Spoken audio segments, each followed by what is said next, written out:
Општините од источниот и североисточниот регион за 2 години ќе имаат нова и современа регионална депонија кај Свети Николско Мечкоевци.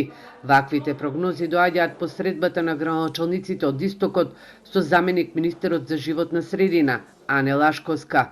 Тендерската документација чека зелено светло од Европската комисија, бидејќи парите за изградба на првата современа фабрика за управување со отпад во земјава ги дава Европската унија. И очекуваме Европската комисија да ги одобри документите и веќе тендерот да биде распишан некаде првата половина на септември месец. По завршувањето на тендерот нели следува евалуација и очекуваме изградбата на депонијата да заврши во рок од година и пол до 2 години. Во Брегалничкиот регион затворени се сите помали депонии, а општините отпадот го носат во поголемите, кои треба да бидат претоварни станици.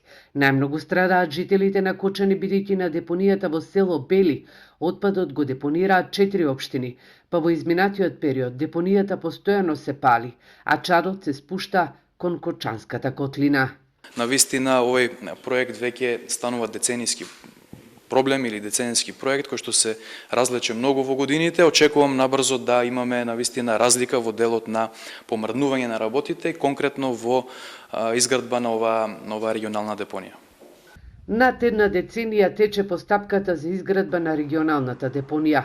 Фабриката кај Мечкоевци треба да чини 40 милиони евра, од кои 85 се од фондовите на ЕУ, а останатите пари ги обезбедува државата.